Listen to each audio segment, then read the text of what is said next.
When you feel loved, you feel safe, and you feel safe to be who you are. You feel happy, you feel joy, you feel comfortable being you. And obviously you will grow up with healthy self-esteem and self-worth, and to be able to follow your dreams and passions, and you will naturally attract things that your heart truly desires.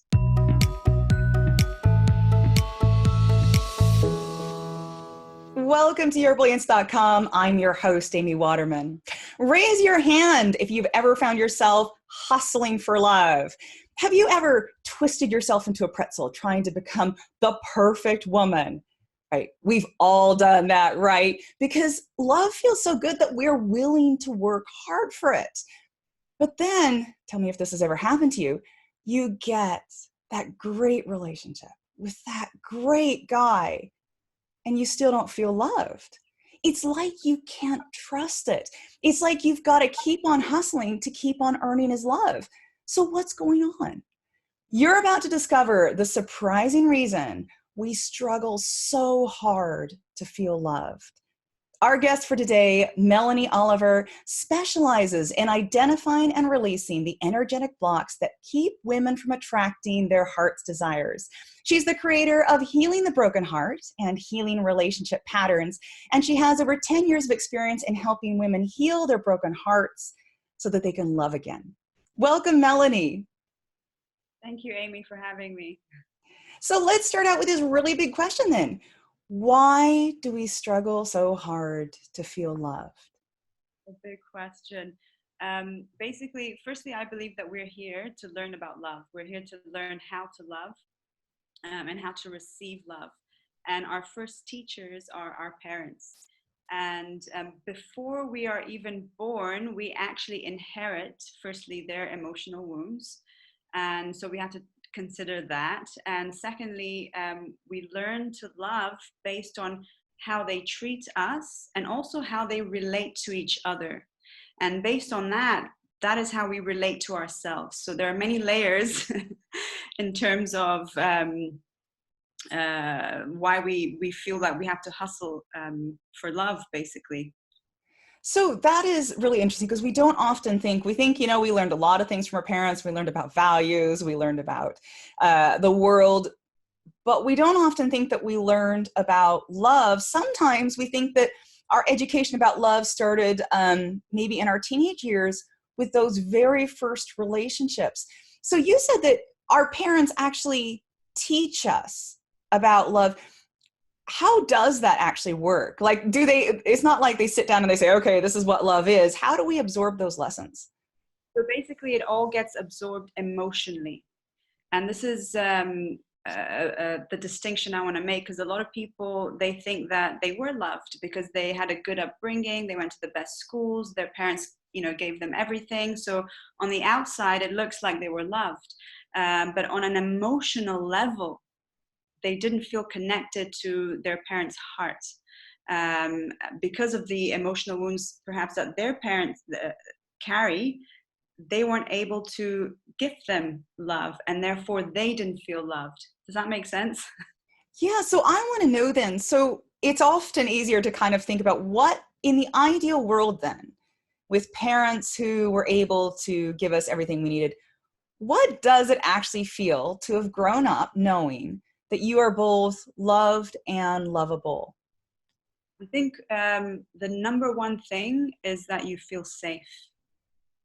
When you feel loved, you feel safe, and you feel safe to be who you are. You feel happy, you feel joy, you feel comfortable being you.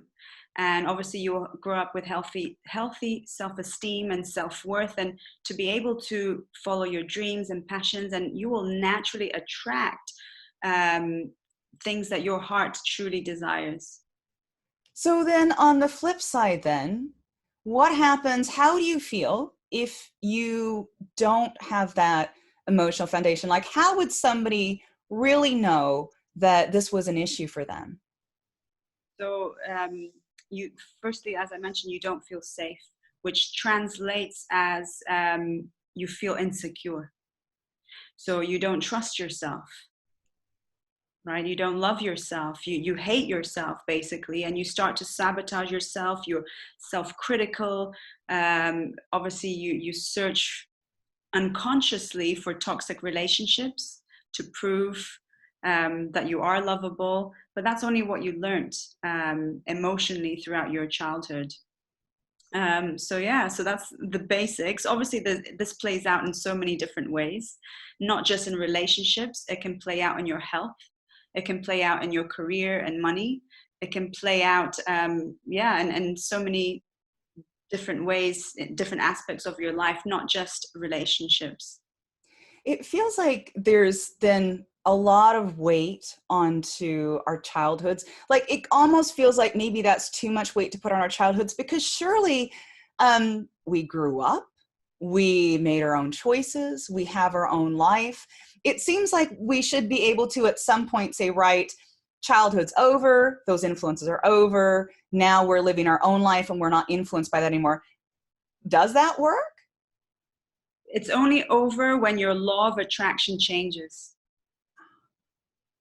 Yeah. So once you have healed your emotional wounds, this has been my experience.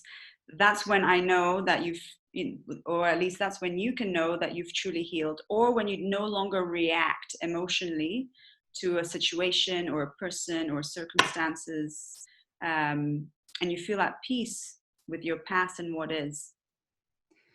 So do our parents have to change? So one of the things I'm thinking about is, if all this stuff started in childhood and we're talking about healing from that, do we need to somehow go back to our parents and create that loving relationship we didn't have? Or is there something else we need to do to heal?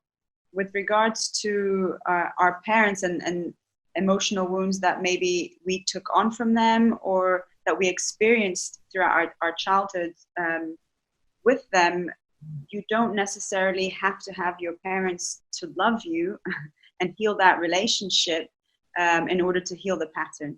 Because healing, really, it's about you. It's about you healing the wound inside of yourself. And when it comes, we're talking about love here, and you can't force anybody to change or heal, because healing is a choice. And this is so important. Like, healing is a choice. And a lot of people choose not to heal. They choose to remain wounded, and that's their choice. And the most loving thing for you to do is to allow them to be who they are. And if they want to choose to live with that story, then that's okay. You can still love your parents, even if they are, I know a lot of people that I work with at least were maybe abused, or they maybe have gone no contact. You can still love your parents from a distance if they're no longer in your life, or even if they have passed. But at least you healed it from your side. Maybe they haven't healed the wounds from their side. But if you want to attract love, you have to do the work, inside yourself. What I really like about this is that it's not the people. So sometimes we think that these men in our lives are just such jerks because they never really care for us. Like, they don't respect us, they don't love us. But this is a very different angle, because it's saying, actually, instead of blaming them for not being the loving partners we think they should be, there is something within us that is recreating a pattern. And so to heal it, then we don't need to find that perfect guy who loves us the way we finally wanted to. We've got to do it on the inside. Absolutely. And I was just going to say, this is not about blaming our parents either, because by blaming, you're not going to heal. We can acknowledge where the wounds come from and understand it, but this is not about blame. And if you are, I did a video recently about needing, other people to meet your needs. And that's also very unloving, because that's actually stemming, firstly, you're trying to get them to be who you want them to be and not who they are. And you're trying to control, and that's not loving. And it's just stemming from a childhood wound that was not met. And you're demanding this other person to meet this wounded need. And you can create relationships based on wounds, codependent relationships and toxic relationships. And obviously that's not love. That's not loving. But once you truly heal that wound, you won't even need to communicate your needs, because they will naturally be met. That is so hard to imagine for somebody who has just had one negative experience after another. One of the things that can be really hard is to own that phrase, emotional wounds. I'm not sure that for all of us, we really understand quite what that means. Could you explain what emotional wounds are, and maybe take some of that feeling of, I'm not wounded, that stigma out of it? I believe that the world is wounded. I think everybody is wounded to some extent emotionally. Um, an emotional wound is basically when you don't feel a connection heart to heart, when you don't feel loved. I believe that is the core of emotional wound, when you don't feel loved. And when you don't feel loved, you don't feel heard, you don't feel seen, you don't feel acknowledged, especially by your parents. And this is where all the emotion, the core, when I talk about core emotional wounds, it is really about from our parents. Yeah. So you work with women to identify those wounds and heal those wounds. When women work with you, how does their life start to shift? So firstly, it's really about awareness, because a lot of the times I work with clients that perhaps are not aware of the depth of their wounding, and they're not even aware of the wounds that they have taken on from their parents. So I guess the initial part is really about making them aware and helping them to see. It's not really about analyzing their childhood to death, because I don't believe that helps either. It can bring some awareness, but it's more about perspective and helping them, guiding them to see where they actually feel hurt, because they're so disconnected from their wounds. And when you disconnect from your wound, you don't feel that wound, and therefore you think that you're over it. You think it's not an issue, right? So because you don't feel it, and also the thing with emotional wounds is that over time you identify with a wound. So then you start to perceive the world through the wound. So you're actually going through life blindfolded. Yeah, I don't know if this makes sense. So you can't see. So it's really a gentle process, and pulling them and guiding them to help them see and have this awareness to realize, oh, wow, actually, yeah, I was really wounded then.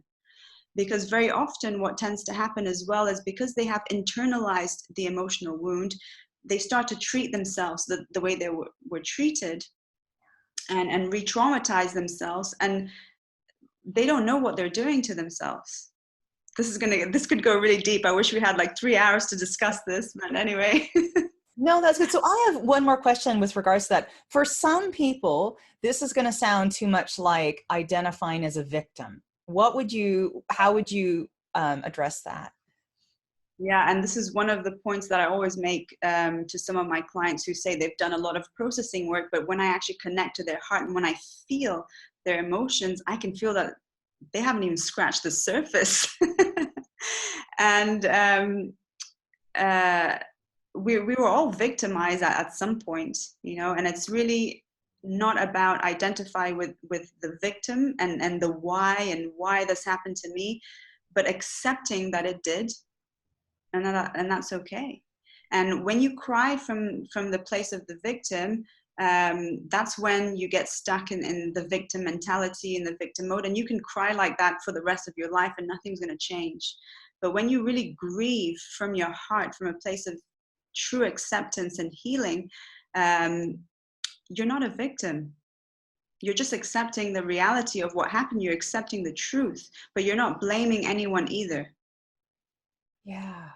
So what I'm thinking about is, we often grieve so much when a relationship has ended, and often that pain is so strong, not because we lost that guy, whatever he was like, but because of all of the times we found ourselves in this situation, alone again, with our heart wrenched away from somebody we had developed feelings about.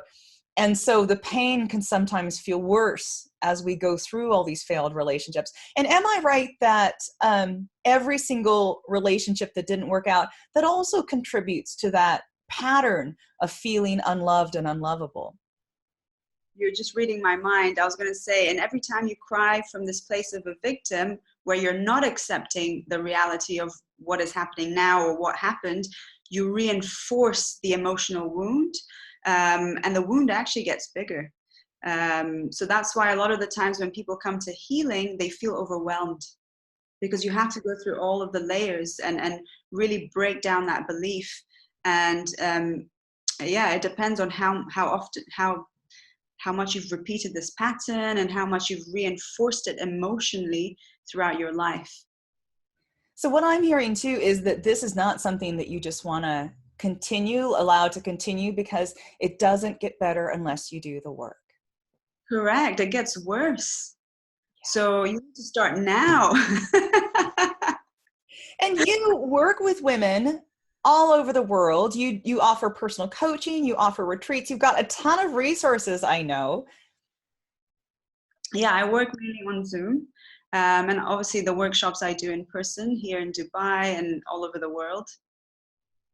Yeah. So for those of you watching, if you really feel like your relationships have not been working out, that you resonate somewhat with some of the things we've been talking about here, Melany has so many resources on her websites. There is free video trainings, there's self-study programs, and you can find all that out at yourbrilliance.org/Melany.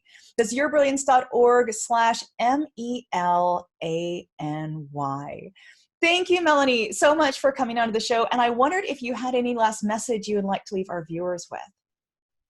Yeah, I want to say believe in love, and see your healing as a journey to grow in love.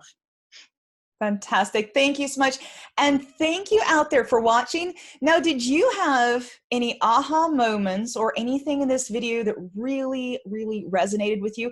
If so, let us know your thoughts in the comments. For more videos like these, subscribe to Your Brilliance here on YouTube, and come on over to yourbrilliance.com for more tips and insights on how you can live your most brilliant life. See you next time.